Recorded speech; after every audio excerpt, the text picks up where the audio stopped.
After centuries of mystery, scientists may have uncovered clues about Jesus' burial site. The Church of the Holy Sepulchre in Jerusalem, a sacred destination for pilgrims, is believed to be where Jesus was buried. Discovered during Emperor Constantine's time, the tomb and surrounding church have endured destruction and rebuilding over the centuries.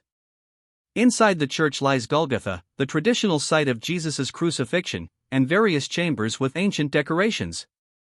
In 326, Constantine's mother, Saint Helena, is said to have found the cross believed to be Jesus's, known as the True Cross. The church faced major events like its destruction by Persians in 614 and by the Fatimids in 1009, with restorations funded by Byzantine emperors. Later, conflicts over the church fueled the First Crusade. Today, the Holy Sepulchre stands as a testament to faith and history, offering visitors a glimpse into one of Christianity's most sacred sites. Could these findings deepen our understanding of Jesus' life and impact our beliefs? The Church of the Holy Sepulchre was redesigned during the Crusader period to resemble Western cathedrals, with the surrounding garden transformed into the Crusaders' Basilica and a separate chapel dedicated to Golgotha.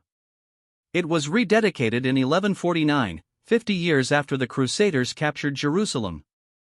Over time, measures were put in place to manage the large number of pilgrims, including the twin doorways still visible today. After the Muslim reconquest in 1187, one entrance was sealed, but pilgrims continued to visit, and access rights were negotiated. In a remarkable discovery, archaeologists uncovered the burial site of Jesus within the church. Beneath the stone believed to mark Jesus' tomb, they found ancient mortar dating back to the time of Emperor Constantine, confirming the site's historical significance.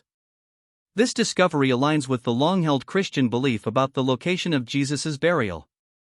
In the early 4th century, Emperor Constantine, guided by a divine vision and aided by his mother Helena, sought the tomb of Jesus in Jerusalem.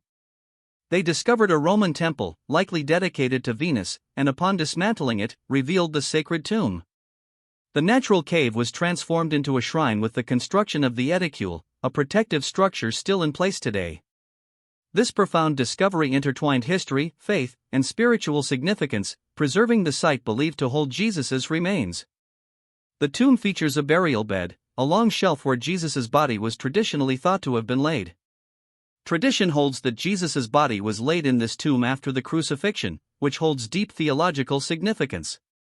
The tomb's features, resembling those of wealthy Jewish tombs from 1st century Jerusalem, connect to the reverence for the deceased. The burial bed, with its marble covering, has symbolic meaning and a rich history.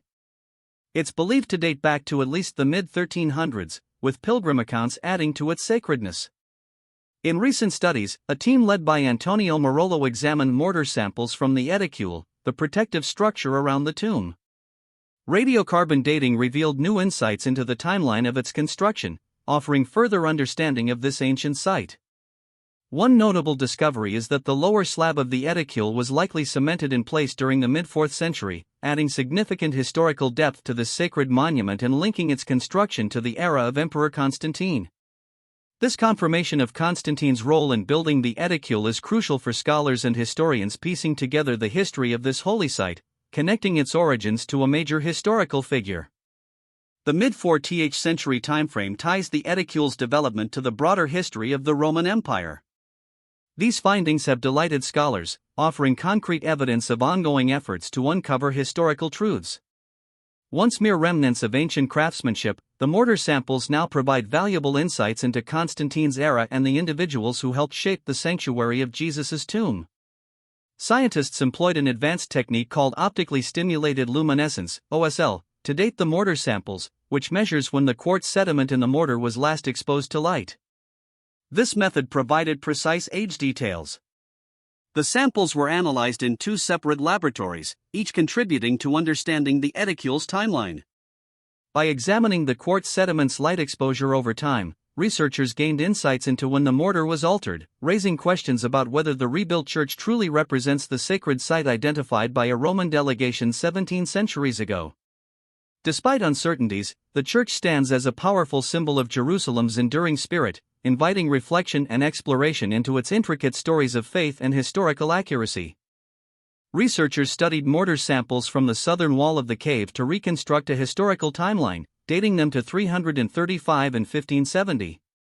This established a connection between Roman-era construction and a documented restoration in the 16th century. These remnants preserved within the edicule provide evidence of the long and rich history embedded in this sacred site. The southern wall, having endured centuries of change, showed signs of Roman-era construction, reinforcing the narrative of the edicule's development. Using precise dating methods, scientists decoded chronological imprints left by various builders and restorers. A notable find was the mortar from the tomb entrance, dated to the 11th century, which corresponds with a key period in the edicule's history and the meticulous reconstruction following its destruction in 1009. These discoveries highlight the dedication of those who worked to preserve this sacred space, demonstrating their commitment through careful 11th century reconstruction. Examining these fragments not only helped determine their age but also honored the skill and devotion of those who contributed to the ongoing restoration of the edicule over the centuries. Today, Jesus' tomb attracts millions of pilgrims annually and is maintained by priests from various Christian denominations. Following strict regulations dating back to the Ottoman period, the Church of the Holy Sepulchre is one of several locations in Jerusalem believed to be the possible site of Jesus' burial. In addition to the church, there are 6 other sites, each presenting its own claims in history. One notable location is the Talpiot family tomb, about 5 kilometers south of Jerusalem's Old City. Discovered in 1980, it gained significant attention after the 2007 Discovery Channel documentary The Lost Tomb of Jesus, produced by James Cameron and directed by Simcha Jakubowski. This tomb contained 10 ossuaries, or bone boxes, with names such as Jesus, Mary, and Joseph. Of particular interest was an ossuary inscribed with Mariam, thought by some to represent Mary Magdalene, potentially implying a marital connection to Jesus. 2 other ossuaries, labeled Jude, son of Jesus, and Jesus, son of Joseph, suggested potential familial relationships, fueling speculation that Jesus and Mary Magdalene might have had a son named Jude. However, scholars argue that names like Jesus, Joseph, and Mary were common in 1st century Judea, so their presence alone doesn't necessarily confirm a direct link to biblical figures. Critics believe Cameron and Jakubowski may have overinterpreted these common names. Supporters of the Talpiot tomb theory argue that DNA testing revealed no maternal relationship between Jesus and Mariam, supporting the theory of marriage, though critics counter that this DNA could also indicate other relationships, such as father-daughter or grandfather-granddaughter. Scholar James Tabor has proposed that the famous James ossuary, identified as Jesus' brother, might belong in the Talpiot tomb, suggesting it could be the family burial site of Jesus of Nazareth. Chemical tests funded by Jakubowski indicate a link between the James ossuary and the Talpiot tomb, based on trace elements found in East Jerusalem soil. However, some scholars question the reliability of these results due to the limited sample size and differences in the appearance of the James ossuary compared to the others in the tomb. Supporters of the Talpiot family tomb theory face a significant challenge. If Jesus' family was from Galilee, why would they have a family tomb in Jerusalem? Archaeologist Jody Magnus notes that only wealthy families in Jesus' time would use rock-cut tombs with ossuaries. Given Jesus' modest Galilean background, it would seem more likely that his family would have used a regular grave. Magnus also points out that the names on the Talpiot tomb ossuaries suggested Judean origin, where individuals were identified by their first name and their father's name, unlike in Galilee, where names typically included the hometown.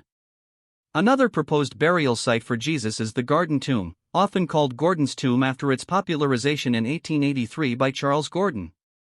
The Garden Tomb's serene setting appeals to many tourists, particularly evangelical Christians who view it as a potential burial site for Jesus. However, its history is clouded by dubious claims. Gordon believed that Jerusalem resembled a skeleton, with Skull Hill as the head, and Ron Wyatt falsely claimed to have found the Ark of the Covenant nearby. Archaeological evidence suggests that the Garden Tomb complex dates to the Iron Age, around the 7th or 8th centuries BCE, which aligns it with the First Temple period and not the time of Jesus.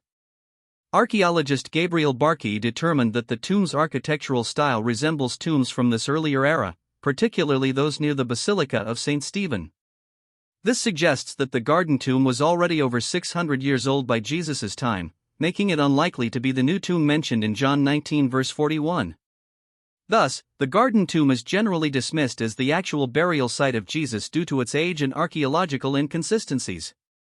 Another candidate, the tomb of the shroud in the Kidron Valley, has attracted attention for its proximity to the Garden of Gethsemane and its possible association with Joseph of Arimathea, who, according to the New Testament, provided a tomb for Jesus after the crucifixion. This tomb is rock-cut, a common feature in ancient Judean burial sites, and is named for a burial shroud reportedly found there. However, archaeological evidence supporting the tomb of the shroud as Jesus's burial site is limited, and scholars remain divided over its historical accuracy. The Dominus Flevit Church, located on the Mount of Olives, also holds symbolic significance. Though not widely believed to be Jesus's actual burial site, the church offers a panoramic view of Jerusalem and commemorates the tradition that Jesus wept over the city from this spot. Designed by Italian architect Antonio Barluzzi, its teardrop shape symbolizes Jesus's sorrow. A nearby rock-cut tomb, traditionally linked to Joseph of Arimathea, further adds to its spiritual significance, although it lacks historical confirmation as Jesus's burial place. Other potential sites include the tomb of the Virgin Mary in the Kidron Valley, traditionally associated with Mary, the mother of Jesus, rather than with Jesus himself. The site attracts pilgrims due to its reverence for Mary, though evidence connecting it directly to Jesus's burial is limited. Joseph of Arimathea, known for providing his own tomb for Jesus's burial, is also associated with various burial locations, but their exact placements vary across traditions. These diverse claims add to the enduring mystery of Jesus's burial site, offering visitors a chance to connect spiritually with Christian history and heritage. The quest for Jesus's true burial location remains a compelling subject, combining historical investigation with deep religious significance. Amid these varying sites, the Church of the Holy Sepulchre in Jerusalem stands as the most widely venerated site for Jesus's crucifixion, burial, and resurrection. A major restoration project began there in 2017 to preserve the edicule, the shrine that encloses Jesus's tomb within the church.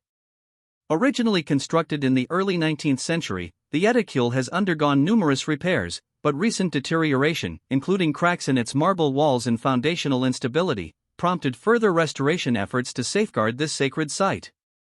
Each of these sites contributes to the rich tapestry of traditions and beliefs about Jesus's final resting place, offering a mixture of faith, history, and mystery for pilgrims, historians, and archaeologists alike. The restoration of the Church of the Holy Sepulchre's edicule has indeed led to a fascinating discovery, revealing a hidden, sealed chamber from the 16th century that had been untouched for centuries. While this newly uncovered space lacked artifacts or human remains, it speaks to the layers of history within this ancient site, highlighting the evolving practices, renovations, and faith-driven modifications that have taken place over time. The church, a focal point of Christian devotion, has stood as a testament to the centuries-long desire to preserve the believed burial place of Jesus. This new finding, in a way, amplifies the enduring mystery and reverence associated with the site. Scholarly interest has also persisted in other potential burial sites, such as the Talpiot tomb. Discovered in 1980, this tomb contains ossuaries bearing inscriptions like Yeshua bar Yosef, Jesus son of Joseph, and Mariam Mara, interpreted by some as Mary the Master. However, the commonality of these names in 1st century Judea means the inscriptions are not conclusive evidence of a connection to Jesus and his family. This tomb's significance remains a point of debate, reflecting the challenges of drawing definitive historical conclusions amid sparse and contextually ambiguous evidence. Together, these discoveries continue to captivate the public's imagination and stimulate scholarly research, showing how faith, history, and archaeology intersect. The possibility of uncovering new insights into the life and burial of Jesus serves as a powerful reminder that there may still be secrets waiting within ancient sites. This drive to explore historical evidence of deeply significant figures and events is not only about finding physical proof but also about connecting modern audiences to the profound spiritual narratives rooted in these sacred places. What do you think? Does the possibility of new discoveries at sites like these add to your understanding of history, or do you see it primarily as an affirmation of faith?